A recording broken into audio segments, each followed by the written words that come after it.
तो हम लोग डिस्कस कर रहे थे जनरल ऑर्गेनिक केमिस्ट्री में रेजोनेंस। तो मैंने आपको बताया था कि जब भी किसी मॉलिक्यूल की सारी प्रॉपर्टीज़ को हम एक सिंगल स्ट्रक्चर से नहीं समझा पाते हैं तो हम उसके लिए एक से ज़्यादा स्ट्रक्चर्स प्रपोज करते हैं। तो जब किसी मॉलिक्यूल या आयनिक स्पीसीज के लिए हम एक से ज़्यादा स्ट्रक्चर्स प्रपोज करते हैं जिससे उसकी सारी प्रॉपर्टीज़ को समझा दें तो हम इस फेनोमेना को रेजोनेंस बोलते हैं। और जिन स्ट्रक्चर्स की हम हेल्प लेते हैं प्रपोज्ड स्ट्रक्चर्स की, उन्हें हम resonating structures, canonical structures, contributing structures, supporting structure बहुत नामों से जानते हैं। कैनोनिकल स्ट्रक्चर्स, ठीक है। और हम ये मानते हैं कि मॉलिक्यूल का एक एक्चुअल स्ट्रक्चर होगा जिसके अंदर वो सारी प्रॉपर्टीज़ हैं जो वो डिफरेंट रेजोनेटिंग स्ट्रक्चर से एक्सप्लेन कर रहे हैं। तो वो जो एक्चुअल स्ट्रक्चर होगा उसको रेजोनेंस हाइब्रिड बोलते हैं। तो ये बातें मैंने आपको बताई थी कुछ एग्जाम्पल लेके। अब मैं आपसे यहाँ पहले डिस्कस करूंगा कि व्हाट इज रेजोनेंस एनर्जी। तो यहाँ मैं आपसे डिस्कस करूंगा कॉन्सेप्ट ऑफ रेजोनेंस एनर्जी। तो पहले देखिएगा, बहुत इंपॉर्टेंट पॉइंट है ये। हालांकि इसका यूज स्टार्टिंग में लोग कम करते हैं लेकिन मैं आपको आगे इसका अच्छा यूज दिखाऊंगा। देखिए, पहले एक कॉन्सेप्ट क्लियर करिए। अगर स्टेबिलिटी बढ़ेगी तो एनर्जी कम होगी, अगर स्टेबिलिटी ज्यादा है तो एनर्जी कम होगी, ठीक है। और अगर स्टेबिलिटी कम है तो एनर्जी ज्यादा होगी, ठीक है ना। तो स्टेबिलिटी जितनी ज्यादा होगी तो उस आप कह सकते हैं सिस्टम की एनर्जी कम होगी, और अगर स्टेबिलिटी कम है तो एनर्जी ज्यादा होगी।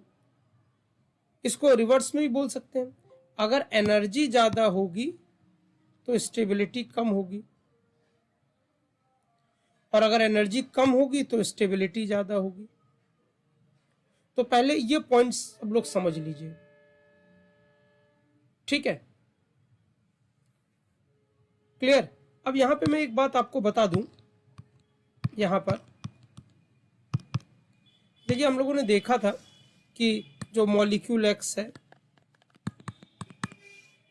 इसके हम लोगों ने देखा था कि 20 प्रॉपर्टीज हैं। फिर अल्फा, बीटा, गामा, ये इसके रेजोनेटिंग स्ट्रक्चर्स थे। अल्फा जो रेजोनेटिंग स्ट्रक्चर था ये सबसे ज्यादा, ये 11 प्रॉपर्टीज को समझा रहा है। तो ये जो अल्फा रेजोनेटिंग स्ट्रक्चर है, अल्फा रेजोनेटिंग स्ट्रक्चर, ये explaining larger number of properties. तो इसको हम लोग बोलते हैं, इसी को हम बोलते हैं मोस्ट स्टेबल रेजोनेटिंग स्ट्रक्चर। इसको हम बोलते हैं मोस्ट एप्रोप्रिएट रेजोनेटिंग स्ट्रक्चर। इसको हम लोग मोस्ट एप्रोप्रिएट रेजोनेटिंग स्ट्रक्चर बोलते हैं। इसको हम लोग मोस्ट सुटेबल रेजोनेटिंग स्ट्रक्चर बोलते हैं, ठीक है ना। और एक चीज और जो मैं बहुत इंपॉर्टेंट बात कह रहा हूं, इसी बहुत बार अल्फा रेजोनेटिंग स्ट्रक्चर को ही मॉलिक्यूल का एक्चुअल स्ट्रक्चर मानकर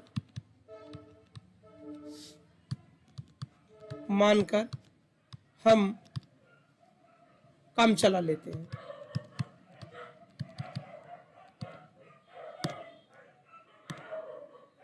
ठीक है ना। ये पॉइंट सब लोग समझिए मैंने क्या लिखा है। मैं थोड़ा सा छोटा कर दूं इसको।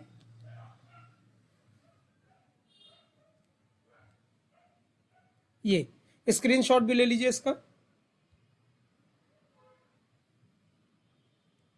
सारी चीजें आ जाएंगी इसमें।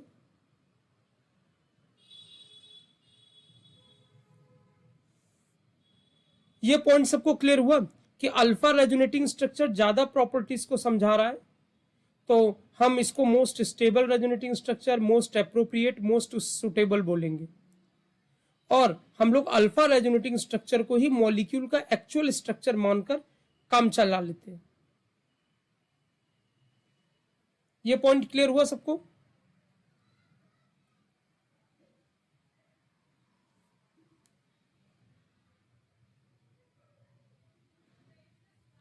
ठीक है, मैं इसका एक एग्जांपल भी आपको देता हूं कि जब आप देख रहे थे, जैसे for aldehydes and ketones,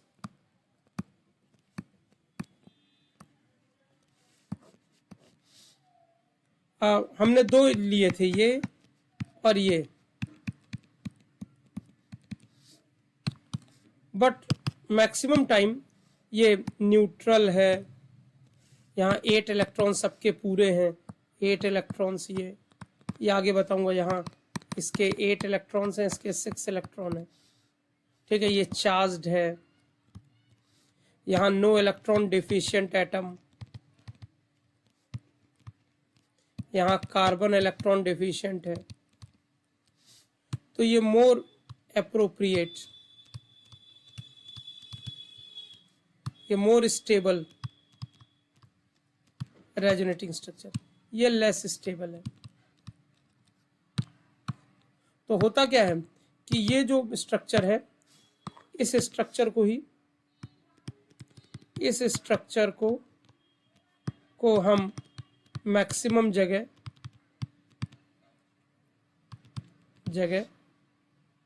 like IUPAC naming, isomerism, ये मैक्सिमम जगह पर एक्चुअल स्ट्रक्चर मानते हैं,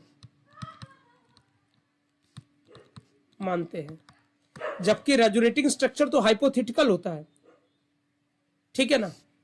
तो इसका भी स्क्रीनशॉट ले लीजिए।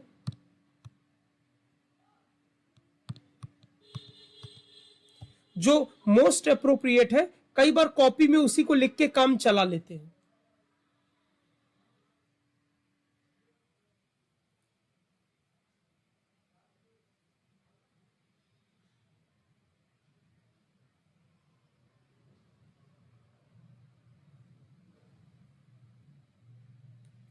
ठीक है, कोई डाउट इसमें? किसी को कोई डाउट?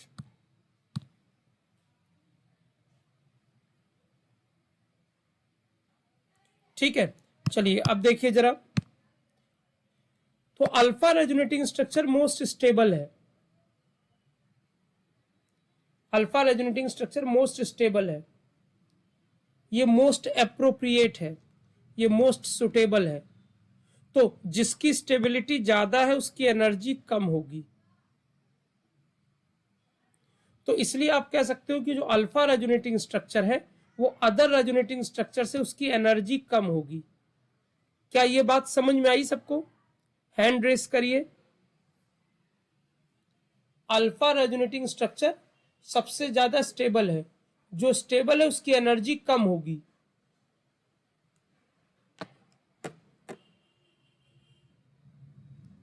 ठीक है, स्क्रीनशॉट लीजिए।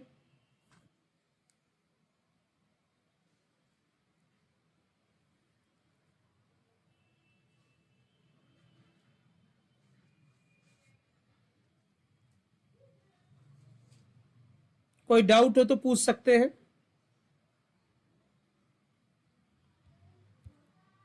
ठीक है, और देखिए दूसरी चीज, देखिए बहुत इंपॉर्टेंट चीज, वेरी इंपॉर्टेंट। देखिए वो ये है कि रेजोनेंस हाइब्रिड है ना, उसको स्टेबल माना जाता है, more stable then any resonating structure, even alpha क्यों ना हो, more stable then any resonating structure. किसी भी रेजोनेटिंग स्ट्रक्चर से ज्यादा स्टेबल होगा रेजोनेंस हाइब्रिड, क्योंकि वो सारी प्रॉपर्टीज को कंटेन करता है।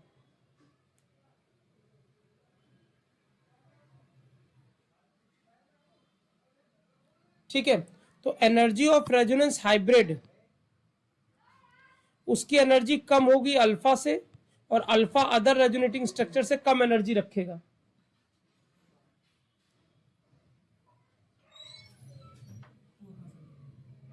अच्छा,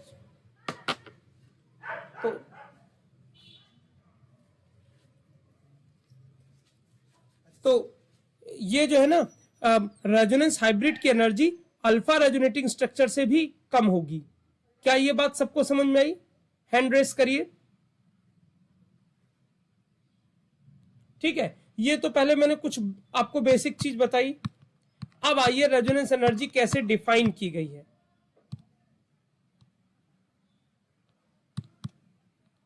ठीक है, कैसे डिफाइन की गई है।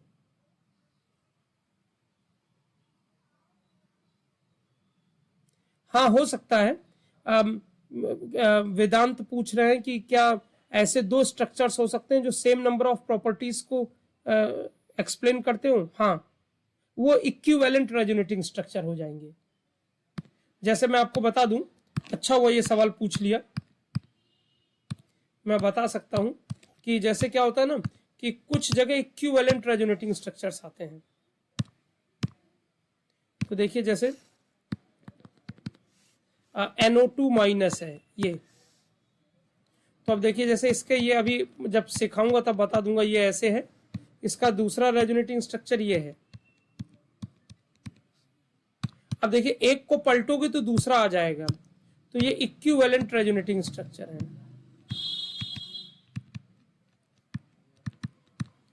ये सेम नंबर में जो प्रॉपर्टीज को एक्सप्लेन करेंगे, ये इक्विवेलेंट रेजोनेटिंग स्ट्रक्चर बोलते हैं उनको। ठीक है, ये दोनों सेम नंबर में प्रॉपर्टीज को एक्सप्लेन करेंगे।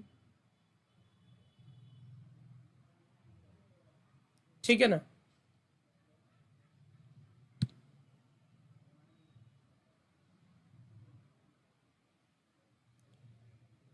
अब जैसे और एक एग्जांपल ले लेते हैं, अब ये रेजोनेटिंग स्ट्रक्चर मैंने कैसे बनाया वो मैं आपको बताऊंगा। कि जैसे ये O माइनस है, ये ऐसे है, और ये CH2 माइनस है ये। अब इसके रेजोनेटिंग स्ट्रक्चर एक कैसे बन रहा है ये मैं सिखाऊंगा आपको। ये ऐसे, और एक रेजोनेटिंग स्ट्रक्चर के बीच में डबल हेडेड एरो लगाते हैं, वो भी बताऊंगा। ये तो इसमें देखिए ये दोनों इक्विवेलेंट है, ये दोनों इक्विवेलेंट है।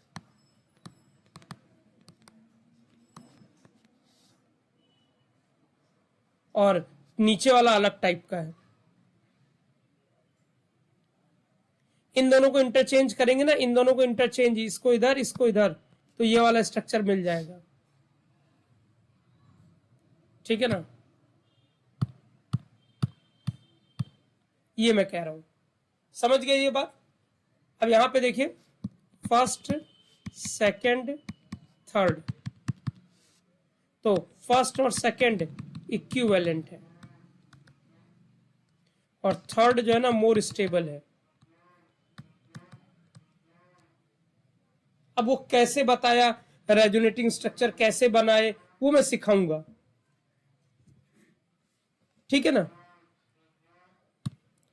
तो अब मेरा ये कहना है, अब देखिए रेजोनेंस एनर्जी को कैसे डिफाइन किया गया है। रेजोनेंस एनर्जी कैसे डिफाइन किया गया है, वो डिफाइन किया गया है, जरा ध्यान देंगे। Energy of resonance hybrid minus energy of most stable resonating structure, जिसको मैं अल्फा बोल रहा हूं, इसी को मैं अल्फा बोलता हूं, अल्फा। वैसे ये कोई स्टैंडर्ड नेमिंग नहीं है, ये हम लोग अपनी आपस की बातचीत के लिए अल्फा बोलते हैं। आप लोग जब भी अदर जगह बात करेंगे अल्फा मत बोलिएगा, बोलिएगा मोस्ट स्टेबल रेजोनेटिंग स्ट्रक्चर। तो एनर्जी ऑफ रेजोनेंस हाइब्रिड क्या होगी, लेस होगी, और अल्फा की रेजोनेटिंग स्ट्रक्चर की एनर्जी ज्यादा होगी रेजोनेंस हाइब्रिड से। तो ये वैल्यू बाय नेगेटिव ही रखते हैं हमेशा, ये बाय डेफिनेशन है, ये बाय डेफिनेशन है।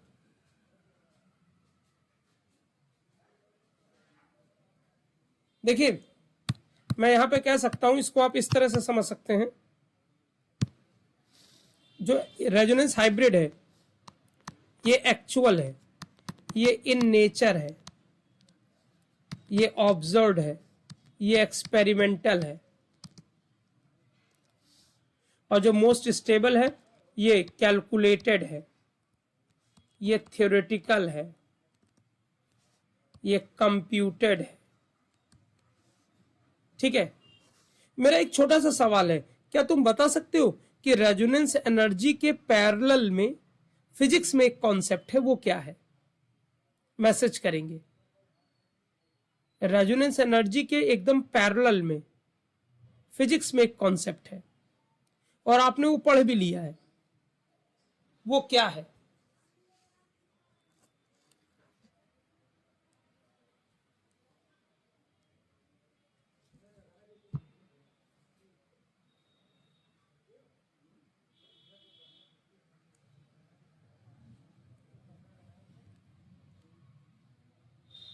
नहीं, not potential energy.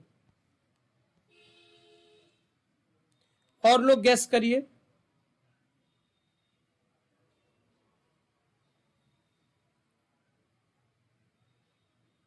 Resonance energy के पैरेलल एक कॉन्सेप्ट है। नहीं, इंटरनल एनर्जी नहीं। नहीं, एंथैल्पी कहां से आ गया?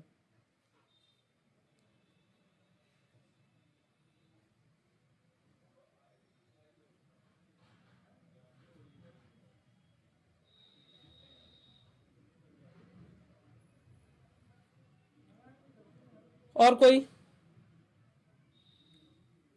चलिए मैं बता देता हूं, वो है इसके पैरेलल जो है ना, वो है एरर। भाई आप खुद सोचिए ना, आप क्या कह रहे हैं कि जो नेचर में है और जो आपने कैलकुलेट किया है, ये उसका डिफरेंस है, तो ये एरर ही तो हुई।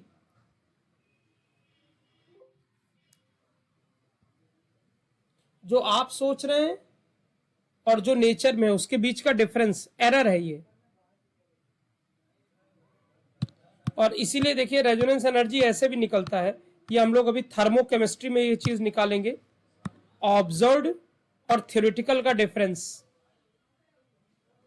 ये हम लोग ऑब्जर्व्ड और थ्योरेटिकल का डिफरेंस, ये हम थर्मोकेमिस्ट्री में हीट ऑफ फॉर्मेशन निकालेंगे या हीट ऑफ हाइड्रोजनेशन निकालेंगे, ये ऑब्जर्व्ड रहेगी। और एक रहेगा हीट ऑफ फॉर्मेशन और हीट ऑफ हाइड्रोजनेशन थ्योरेटिकल, उनका डिफरेंस है ये। इसको बाय डेफिनेशन नेगेटिव रखा जाता है।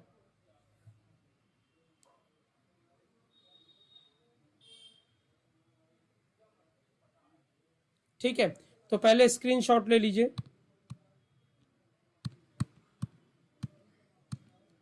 पूरा स्क्रीनशॉट ले लीजिए।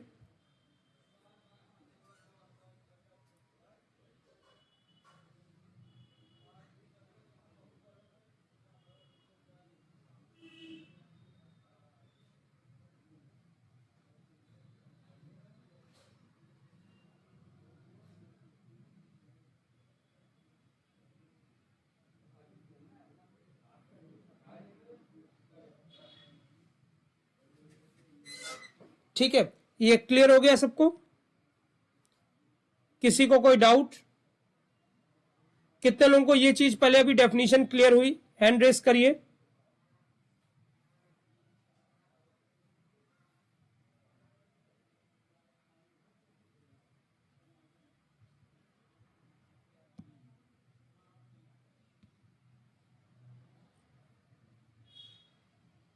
ये अभिसार,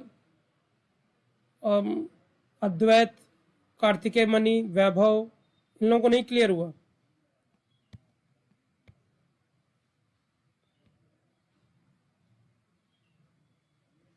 चलिए ठीक है, अब एक सवाल से बताता हूं तो आपको समझ में आ जाएगा। चलिए एक सवाल देखते हैं, ये बहुत अच्छा सवाल है, ये एक अच्छा सवाल है। अगर तुम्हें आइडिया ना हो तो मैं बस एक बात बता दूं, बस देखिए मैं एक छोटी सी चीज बता दूं सबको सवाल करने से पहले। क्या होता है कि जैसे डबल बॉन्ड होता है ये, और ये जब H2 से रिएक्शन करता है प्लैटिनम और पैलेडियम की प्रेजेंस में या रेने निकेल इनकी प्रेजेंस में, तो ये कैटालिटिक हाइड्रोजनेशन है। This is catalytic hydrogenation. तो ये इस तरीके से हाइड्रोजन ऐड हो जाता है, ठीक है ना। और ये एक्सोथर्मिक प्रोसेस है। ये एक्सोथर्मिक प्रोसेस है। तो जो एनर्जी रिलीज होती है, एनर्जी रिलीज्ड, उसको हम लोग लिखते हैं डेल्टा एच हाइड्रोजनेशन, और माइनस ए जूल, मतलब माइनस जो है ना, ये एक्सो नेचर बताता है, एक्सो नेचर रिलीज को बताता है। ठीक है, तो इसको बोलते हैं हीट ऑफ हाइड्रोजनेशन, और इसको बोल देते हैं, इसको बोल देते हैं हीट ऑफ हाइड्रोजनेशन। ठीक, पहले इसका स्क्रीनशॉट ले लीजिए और एक बार समझ लीजिए। एक ऑर्गेनिक की चीज थोड़ा बताई है,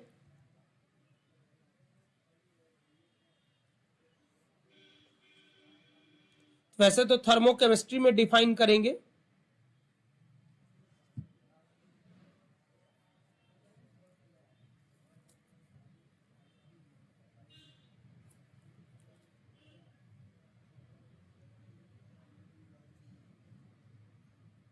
ठीक है।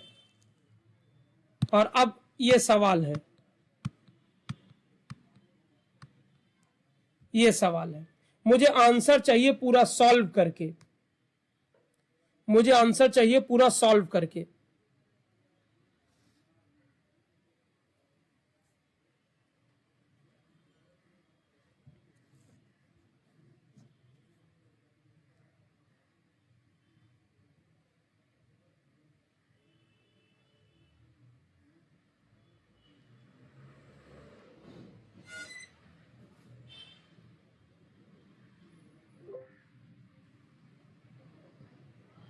मुझे पूरा फाइनल आंसर सॉल्व करके चाहिए।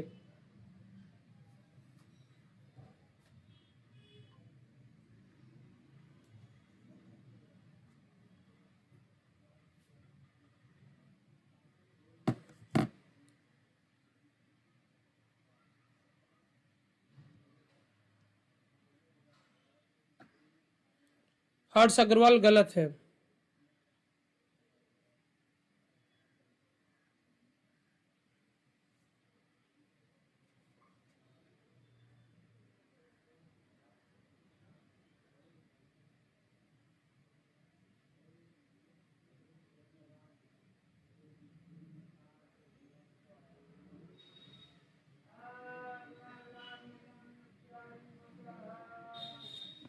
यही लेक्चर अगर आप क्लास में पढ़ते ना तो मैं बहुत बहुत ज्यादा एनालॉजी देता। यही लेक्चर अगर आप क्लास में पढ़ते, मतलब फिजिकल क्लास होती ऑफलाइन, तो मैं, one of my favourite lecture है ये। इसमें मैं बहुत अच्छी अच्छी एनालॉजी देता हूँ कि एग्जैक्टली रेजोनेंस एनर्जी होता क्या है। थोड़ा सा अभी ऑनलाइन में मेरी उतनी हैबिट नहीं है, उतना मुझे लगता है थोड़ा लेस इंटरेक्शन होता है।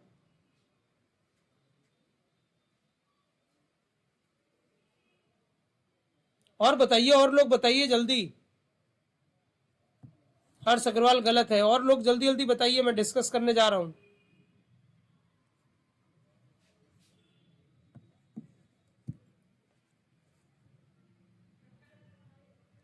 अभिसार गलत है, वैभव गलत है, समृद्धि गलत है, वेदांत गलत है,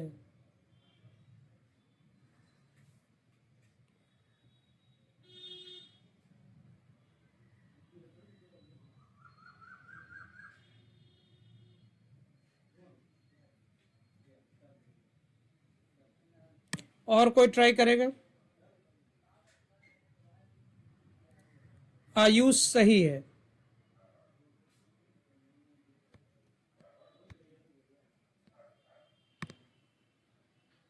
चलिए देखिए, अब मैं इसको समझाता हूं इसको। देखिए पहले सब लोग इधर देखिए, ये मैंने दिखाया है, मैं अलग से लिख देता हूं फिर से। देखिए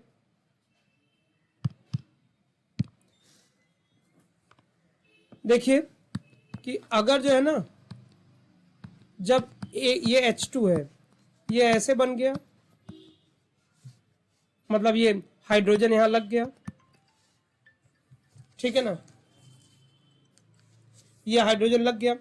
तब जो एनर्जी निकल रही थी, वो -20 जूल।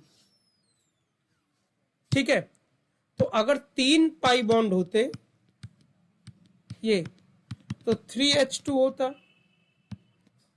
तो हर जगह, अब ये हाइड्रोजन पहले से ही थे, एक बात और बता दूं, ये हाइड्रोजन एक एक पहले से ही था और सब जगह 2-2 हाइड्रोजन पहले से ही थे। ठीक है ना, तो उन हाइड्रोजन को मैंने नहीं दिखाया था।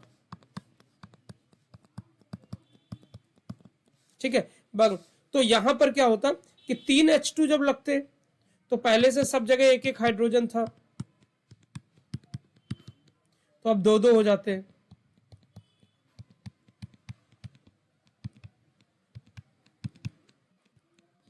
ठीक है, तो डेल्टा H जो आता, अब जो आता,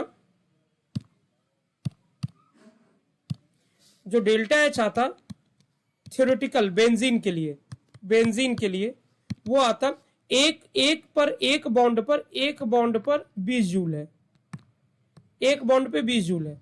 तो 3 बॉन्ड पे -20 इंटू 3, ये -60 जूल आता। ये एक्सपेक्टेड था ये, और दिया गया है, ऑब्जर्व्ड दिया गया है 45 जूल। ये 45 जूल दिया हुआ है ऑब्जर्व्ड।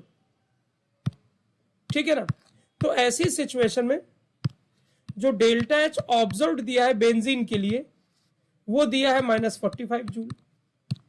तो एरर कितनी की है, जो एरर है जिसको हम रेजोनेंस एनर्जी बोल रहे हैं, एरर कितने की है, 15 जूल की। तो रेजोनेंस एनर्जी को बाय डेफिनेशन नेगेटिव साइन से रखते हैं, बाय डेफिनेशन वो नेगेटिव रहती है, तो -15 जूल इज आंसर।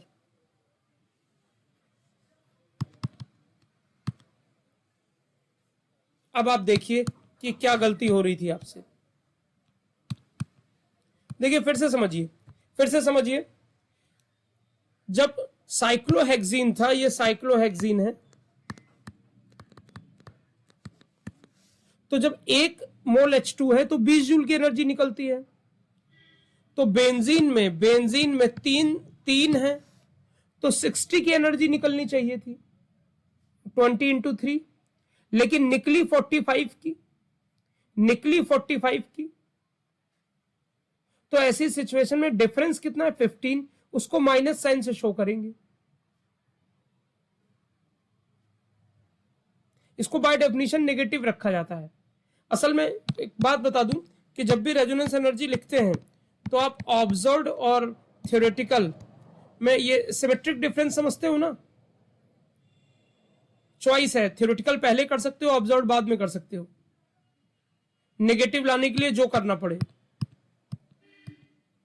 तो आप इस सब लफड़े में मत पड़ो, दोनों का मैग्नीट्यूड का डिफरेंस ले लो। ठीक है ना, और उसका जो है ना, आपने क्या किया, फिर नेगेटिव साइन के साथ शो कर लिया।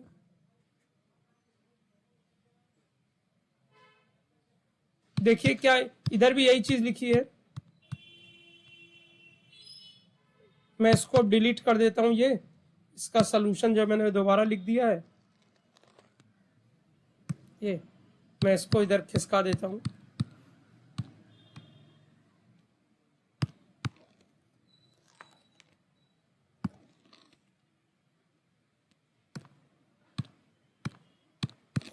देखिए, कोई डाउट हो तो पूछिए, इस पे मुझसे डिस्कस कर लीजिए।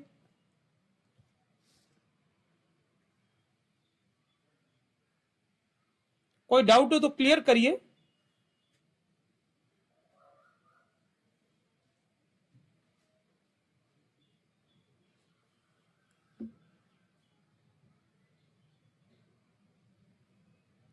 क्या ये सबको क्लियर हो गया? जिन लोगों को क्लियर हो गया मैसेज करिए क्लियर। जिन लोगों को क्लियर हो गया मैसेज करिए क्लियर।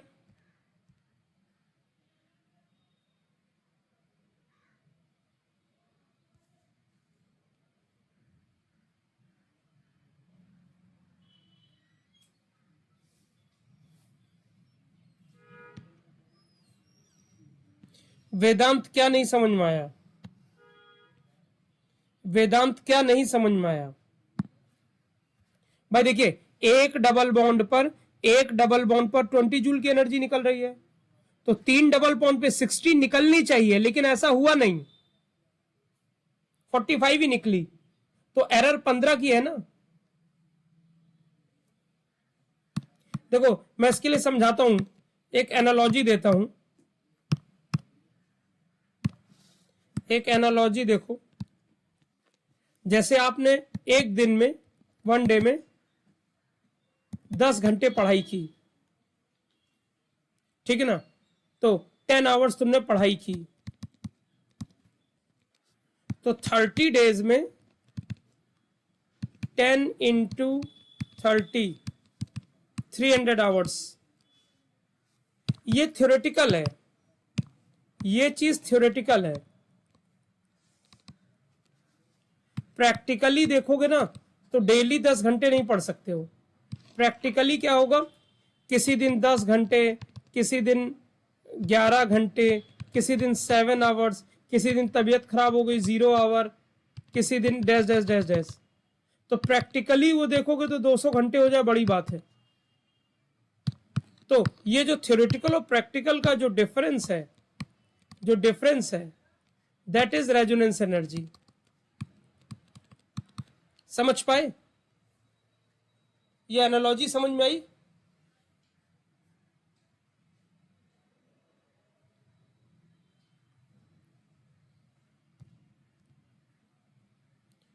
तो वो चीज है, ठीक है। तो ये तो देखिए मैंने आपसे रेजोनेंस एनर्जी की बात की, रेजोनेंस की बात की। अब मैं आपको समझाऊंगा कि मीजोमेरिक इफेक्ट क्या है। अब मैं आपको समझाऊंगा कि मीजोमेरिक इफेक्ट क्या है, डिलोकलाइजेशन ऑफ पाई इलेक्ट्रॉन, ये समझाऊंगा। और ये भी बताऊंगा कि कैसे, ये भी बताऊंगा कि कैसे जो है कई लोग मीजोमेरिक और रेजोनेंस को एक ही बोल देते हैं। कई टीचर्स, कई ऑथर्स रेजोनेंस और मीजोमेरिक इफेक्ट को एक ही बोल देते हैं। ऐसा नहीं है, मैं बताऊंगा क्या है। अब वो अगली मीटिंग में ही रखूंगा, मतलब आज नहीं, अगले लेक्चर में, ठीक है ना। तो ये सवाल का स्क्रीनशॉट ले लीजिए। तो आज इतना ही रखते हैं, सवाल का स्क्रीनशॉट ले लीजिए।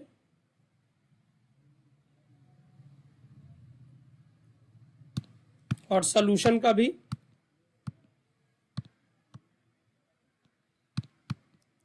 ठीक है। तो आज इतना ही रखते हैं।